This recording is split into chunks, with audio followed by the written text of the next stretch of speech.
ओम श्री गणेशाय नमः। ओम श्री सरस्वत्यै नमः। ओम श्री गुरुभ्यो नमः। ओम समस्त जन कल्याणे निरतं करुणामयं नमामि चिन्मयं देवं सद्गुरुं ब्रह्म विद्वरं। सर्वमंगल मांगल्ये शिवे सर्वासाधिके शरण्ये त्र्यंबके गौरी नारायणी नमोस्तुते। हरिओम। प्रणाम मित्रों। भगवद गीता जी के 15वें अध्याय का चिंतन हम कर रहे हैं, पुरुषोत्तम योग, और आज 18वां श्लोक हमारे सामने है। भगवान कहते हैं, यस्मात् क्षरमतीतोऽहम् अक्षरादपि चोत्तमः अतोऽस्मि लोके वेदे च प्रतितः पुरुषोत्तमः। भगवान कहते हैं, यस्मात्, क्योंकि, यस्मात् क्षरम अतीतोऽहम्, क्षर से मैं अतीत हूँ, अक्षराद अपि चोत्तमः, अक्षर से भी उत्तम हूँ, अतोस्मि लोके वेदे च, इसीलिए लोक में वेदों में प्रतितः पुरुषोत्तमः, मैं पुरुषोत्तम नाम से प्रसिद्ध हूँ। अब भगवान कह रहे हैं, मैं क्षर से अतीत हूँ और अक्षर से भी उत्तम हूँ। तो मित्रों, अपरा परा, क्षेत्र क्षेत्रज्ञ, ये सब चर्चाएं हमने की थी, तो मुझे लग रहा था कि ये क्षर और अक्षर में कोई कन्फ्यूजन नहीं रहेगा। लेकिन कहते हैं ना, ह्यूमन माइंड ऐसा है कि जब लगने लगता है कि सब कुछ समझ गया है, तभी ये शंका खड़ी कर देता है। तो मन में ये शंका आने लगी कि ये क्षर कौन है। शास्त्र तो कहता है ये शरीर मन बुद्धि ये क्षर है, जो विनाशी है, परिवर्तनशील है, और इनको देखने वाला अक्षर है, दृष्टा है। ठीक है, ये बात वहाँ तो समझ ली हमने।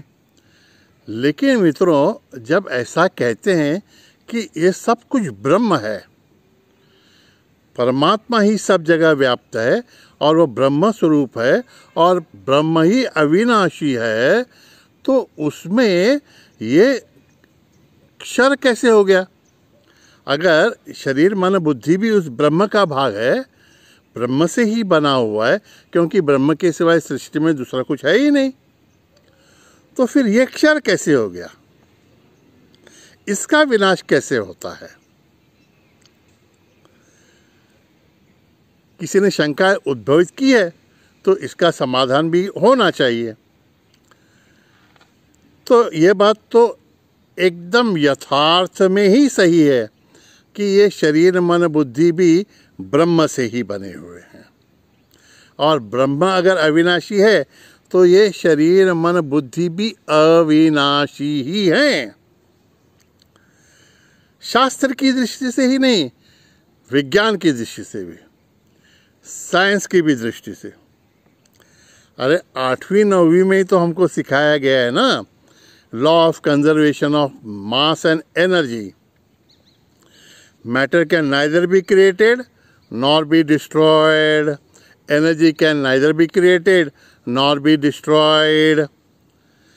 तो वस्तुमान या पदार्थ है, इसका तो कभी नाश हो ही नहीं सकता, और ऊर्जा का भी कभी नाश नहीं हो सकता। तो ये शंका एकदम योग्य ही है कि इस शरीर को विनाशी कहना गलत हो सकता है, क्योंकि ब्रह्म अगर अविनाशी है तो शरीर भी साइंस की दृष्टि से भी, पदार्थ से भी अविनाशी ही है। यस। तो इसे क्षर कैसे कह दिया गया? और फिर हमने भी तो समझ लिया था कि एक क्षर है। समझेंगे। एक बात बता दूं कि ये क्षर, अक्षर और उत्तम पुरुष, क्षर पुरुष ही है, अक्षर पुरुष है, उत्तम पुरुष है। ये पुरुष के जो 3 रूप हैं, ये एक दूसरे के सापेक्ष हैं। समझ लें, हमारे आश्रम के सामने दूर एक बंगला है।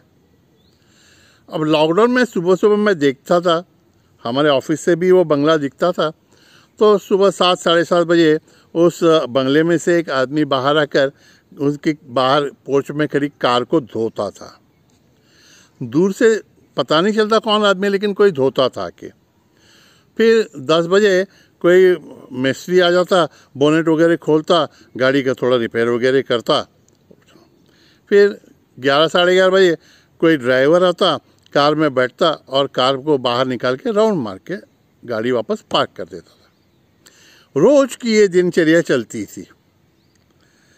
तो एक दिन उस बंगले में से कोई मुझे मिलने आए, तो मैंने प्रशंसा करते हुए कहा कि अरे वाह, आपके बंगले में वो 3 जो आपने सेवक रखे हुए हैं वो बड़े प्रॉम्प्ट हैं और ठीक समय पे अपना अपना काम करते रहते हैं। तो उन्होंने पूछा कौन स्वामी जी? तो मैंने कहा सुबह एक कार धोने वाला, फिर दूसरा जो गाड़ी रिपेयर करने वाला मिस्त्री और तीसरा ड्राइवर। तो वो हंसने लगा जो गृहस्थ मेरे सामने बैठा और बोला महाराज अरे वो 3 कोई अलग नहीं है, वो मैं ही हूँ। स्वामी जी मैं ही सुबह 7 साढ़े 7 बजे उठकर कार धोता हूँ, फिर बोनेट वगैरह खोल के मिस्त्री की तरह मैं ही उसको रिपेयर करता हूँ और फिर ड्राइवर बन के मैं ही उस कार को घुमाने ले जाता हूँ। तो उन्होंने एक बड़ा अच्छा वाक्य कहा, बोले कार धोता मैं हूँ लेकिन धोने वाला नौकर मैं नहीं हूँ। कार का बोनेट खोल के रिपेयर्स वगैरह मैं देखता हूँ लेकिन मिस्त्री मैं नहीं हूँ। कार को ड्राइवर की सीट पर बैठ के चलाता हूँ लेकिन मैं ड्राइवर नहीं हूँ। स्वामी जी मैं उस कार का मालिक हूँ। मालिक ही जब वैसा काम करता है कार धोने का तो वो नौकर कहलाता है, जब वो गाड़ी रिपेयर करता है तो मिस्त्री कहलाता है, और जब ड्राइविंग करता है स्टीयरिंग व्हील पर बैठता है तो ड्राइवर कहलाता है। लेकिन है तो वो मालिक ही।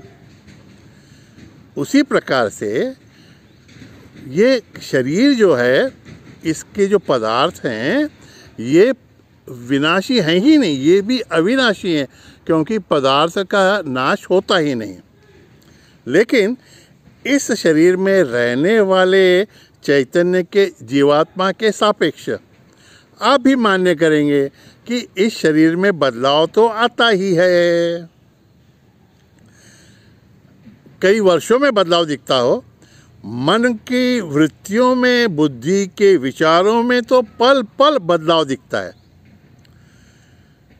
हमारा शास्त्र भी कहता है कि मैटर और energy can neither be created nor be destroyed but they can change their forms.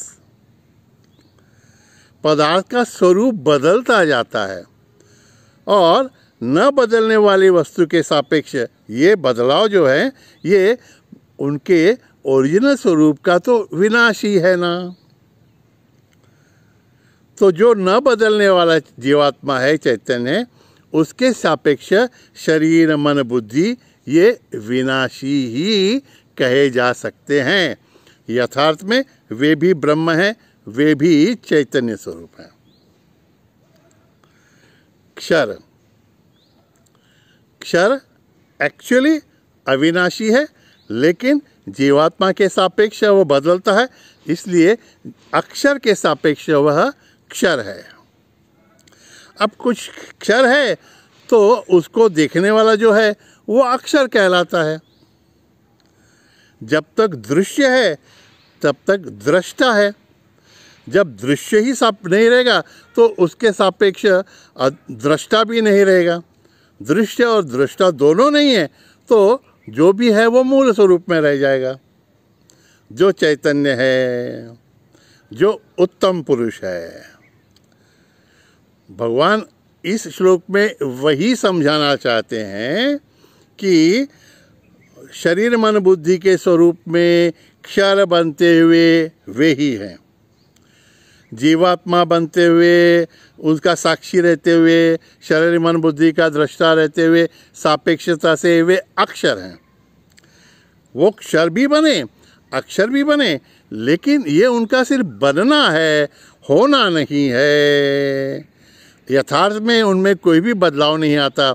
इसलिए भगवान कहते हैं कि वो क्षर से भी अतीत हैं और अक्षर से भी उत्तम हैं, क्योंकि उनके स्वरूप में किसी भी प्रकार से कोई भी भूमिका करते समय कोई भी बदलाव नहीं आता।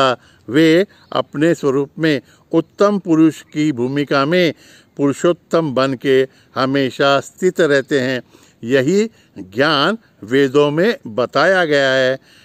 इस प्रकार से हम समझ सकते हैं कि कोई भी व्यक्ति किसी प्रकार का कार्य करते समय उसके अलग अलग नाम अगर हम रखें तो भी मूलतः उसका जो रूप है, उसका जो स्वरूप है, वो बदलता नहीं है।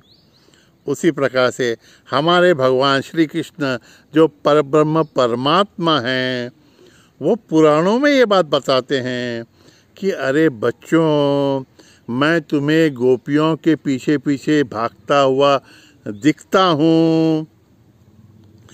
गोपी नदी पर स्नान करने हुए गोपियों का वस्त्र हरण करते हुए दिखता हूँ, मटकियाँ फोड़ते हुए दिखता हूँ, माखन चुराता हुआ दिखता हूँ, लेकिन मैं ये नहीं हूँ। मैं कौन हूँ इसके बारे में तो तुमको पहले भी मैंने बताया है कि अरे जब मैं पालने में था तो मैंने पूतना का वध किया है। ये क्यों भूल जाते हो तुम? कालिया पर नाच करते हुए कालिया का मर्दन मैंने ही किया है, ये तो तुम भूल जा रहे हो। तो गोपियों के साथ में का जो मेरा है, जो मेरी क्रीड़ा है, रास क्रीड़ा है, वो भी मेरी लीला का एक भाग है। उसको ही यथार्थ मानते हुए फिर मेरा वो पूतना वध का प्रसंग या कालिया मर्दन का प्रसंग भूल मत जाना। और वो भी करते हुए मैं इन दोनों से अलिप्त मेरे स्वरूप में स्थित पर ब्रह्म परमात्मा हूँ। भगवान श्री कृष्ण ऐसा कहते हैं। और भगवान श्री कृष्ण अपनी महत्ता, अपनी बड़ाई बताने के लिए नहीं कह रहे हैं। भगवान कहते हैं तुम भी तो ऐसे ही हो। इस समय तुम कोई भी भूमिका कर रहे हो, कोई भी कार्य कर रहे हो, वो कार्य बाहर व्यवहार तो अच्छी तरह से करो, लेकिन अंदर से जान के रखो कि तुम कौन हो। जैसा कि स्वामी विवेकानंद जी हमेशा कहा करते थे, अहम आत्मा न चान्योस्मि ब्रह्मैवाहम न शोकवाक सच्चिदानंद रूपोहम नित्य मुक्त स्वभाववान। ये किसको कहना है? हमको दूसरों को नहीं सुनाना है। जब कभी हम उदास हो जाएं, कभी कभी हतोत्साहित हो जाएं, कभी कोई समस्याएं आ जाएं, कभी शरीर मन बुद्धि के स्तर पर दुख आ जाए, मान अपमान झेलना पड़े या शीत उष्ण का अनुभव है, तब हमको कहना है कि मैं इन सब को सहन करने वाला भी नहीं हूँ, मैं तो इनका दृष्टा भी नहीं हूँ। दृष्टा भी इस शरीर मन बुद्धि से जुड़ा हूँ इसलिए है, जुड़ा हूँ ऐसा लग रहा है इसलिए। मैं तो इनसे जुड़ा हुआ भी नहीं हूँ, मैं तो इनको साक्षी भाव से देखने वाला हूँ। अहम आत्मा न च अन्योस्मि, मैं दूसरा कुछ नहीं, आत्मा परमात्मा हूँ। सच्चिदानंद रूपम अहम आत्मा न च अन्योस्मि ब्रह्मैवाहम न शोकवाक, ब्रह्म एव अहम, ब्रह्म एव अहम न शोकवाक सच्चिदानंद रूपोहम नित्य मुक्त स्वभाववान। ये हमको अपने स्वरूप के बारे में हमेशा याद दिलाते रहना है, क्योंकि हम भूल जाते हैं। यही तो फ़र्क है जीवात्मा में और परमात्मा में, अक्षर पुरुष में और उत्तम पुरुष में। अक्षर पुरुष शरीर से जुड़ गया है, वह भूल रहा है कि वो किसका अंश है। वो स्वयं को शरीर से जुड़ा हुआ, शरीर के शीत उष्ण सुख दुख मान अपमान से स्वयं को जोड़ लेता है, जीवात्मा बनता है। और परमात्मा इन सभी क्रीड़ाओं में अलिप्त रहता हुआ स्वयं के स्वरूप को जानते रहता है। यही तो गुह्य इस अध्याय में बताया गया है, जिसके बारे में और थोड़ा स्पष्टीकरण आगे भी देखेंगे। अब क्षर, अक्षर और उत्तम पुरुष, इन तीनों शब्दों के बारे में, इन संज्ञाओं के बारे में किसी भी प्रकार की शंका हमें नहीं रखनी है ना मित्रों? प्रयत्न करेंगे और थोड़ा स्पष्टीकरण आगे के श्लोक में। तब तक के लिए हरिओम तत्सत। नारायण नारायण नारायण।